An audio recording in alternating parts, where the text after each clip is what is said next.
Dream Variations is an exhibition as poem. It's inspired by Langston Hughes' poem by the same title, Dream Variation. Langston's poem is 2 stanzas long, and we've set up this exhibition into 3 stanzas or 3 parts.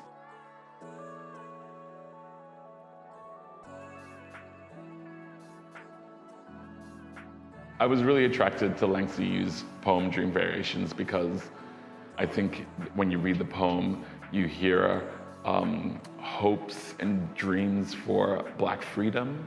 You hear him share Black struggle. I just thought the poem was really powerful, and it would be wonderful to be able to structure this exhibition similarly and to talk through, like, you know, I think as a Black person, all these things live in our body all at the same time. And I really wanted this exhibition to share some of those emotions. When I went back into the museum's collection, I was unsure of what I was looking for. At first I thought I was looking for works by Black artists, and then it became really apparent that it was a hard for the museum to like just show and share works by Black artists, because that's just not the way that they collect or keep their information. So then I started pulling out racks, and then I realized what I was looking for were works featuring Black subjects. I came across an archival box, and it featured images of Black subjects. They were images taken by a photographer named Gillian Viva Gibb, and they were of her trips to South Africa. And as I was looking through these images, I realized I had so many questions. Who were these people? Did they consent to having their images taken? Have they ever seen these photographs? And I think a lot of the ideas in and around the show started to develop with these images. I was interested in putting together an exhibition where people could start to unpack maybe some of their own stereotypes and biases around Black identity, while featuring artists, Black artists, who can, I guess, share how they saw themselves, how they understood their Blackness, how they understood their Black identity. And at its core, this show is about Black freedom and Black self-determination. When you walk into the exhibition space, you're walking into stanza 1. Stanza 1 is all about Black stereotypes and the gaze. All the works on the steel structure are made by non-Black artists, and that's intentional for those works to be on the steel structure, because I think these works are a little bit more complicated and nuanced, and I want audiences to look at them a little bit differently. Stanza 2 is about Black self-determination. We are recreating 3 exhibitions that the museum has shown before, featuring 3 First Nations artists: Brooke Andrew, Tommy McRae, Uncle Phil, Phil Murray, and Destiny Deacon. These works show what Black artists dream when given space and time. Stanza 3, the last part of the show, is about Black futurity. In that space, you're going to be met with a moving image work by Olivia and Naomi. It's a beautiful work. It's a work that was shot here in Albury. It's a work about Naomi's migration experience. It's a work featuring Naomi's practice as a hair and makeup artist. And it's a work also featuring Olivia's incredible skills as a filmmaker. I think Green Pastures really embodies elements and hopes for Black futurity. I love that Naomi is pregnant in the video. I think she literally is embodying like a future. And I just think that like the video work really speaks to like this dream for a world where one is free and can do anything and be anyone. Also in stanza 3, we have a work by Brian O'Berry Acer, and it's a new poem. And it's a poem talking about the relationship of Black African diasporic folks and Black Aboriginal and Torres Strait Islanders. So again, I think in the show, there's also a conversation about the different types of Black identity that exist within the context of Australia. We are sitting in front of Green Pastures, where we have the director, editor, and filmmaker, Olivia Oluwayemi Suleimon. In a nutshell, Green Pastures is about abundance, prosperity, courage, and moving from one place to another.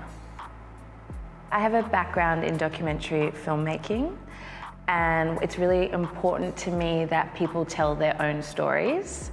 So when working in collaboration with Naomi, it was always important that she feel in control of her story and she lead us where she wanted to lead us. This story is really about the process of her coming from DRC, Kenya to Albury, and how welcome she felt by the community here. The title, Green Pastures, as well, to go somewhere to have a better life, and the fact that she's 9 months pregnant in this video as well and carrying life. We also used VHS, Super 8 and digital camera to piece this together. I think what I've noticed that in my artistic style is that it always needs to remain somewhat DIY. So I've kept in the camera shakes, and you know that there's somebody else there, like even in that shot right there, she's talking to somebody. So I think that's important. And also the shots of her doing her own makeup, which encouraged by Kelly as well. The invitation was to work with an artist from community. Naomi has a practice within black hair and makeup, and I think you did a really good job at featuring Naomi's practice and sharing Naomi's story. Totally. Having Kelly approach me with this beautiful project and to have the opportunity to work with Naomi and to tell another story, however, for a museum, was incredible and a really special experience. And I think it's really important to continue to reach out to community and to subvert what is art, you know, and to encourage. And I think, we've done a really cool job of that. My name is Naomi Impa Musemu.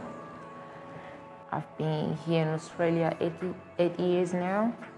I remember when I started doing beauty stuff, it was just for myself. I was like just enjoying to do makeup for myself and do my hair, changing my hair, like do hairstyle. And then one day, one of my friends was like, "How much are you charging for makeup?" I was like, you know, it's for free. You need to start charging people. I was like, okay, I will try. So I started like a business, you know. I was very, very happy to be part of this project. I have a good time with Olivia. I was a little bit nervous, to be honest, because I've never done anything like that.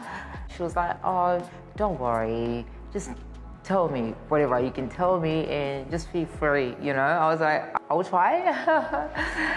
I think about the past, you know, and see myself today.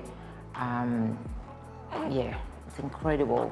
There's so many people that go through like worse than what I experienced.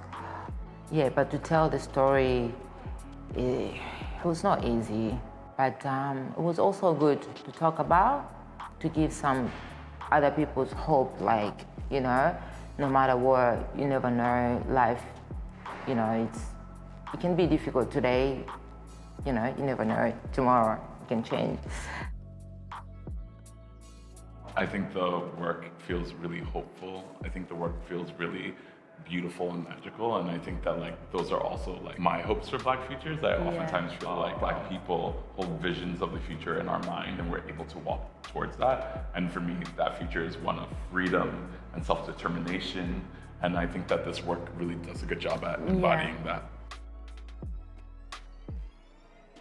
To fling my arms wide in some place of the sun, to whirl and to dance till the white day is done, then rest at cool evening beneath a tall tree, while night comes on gently, dark like me.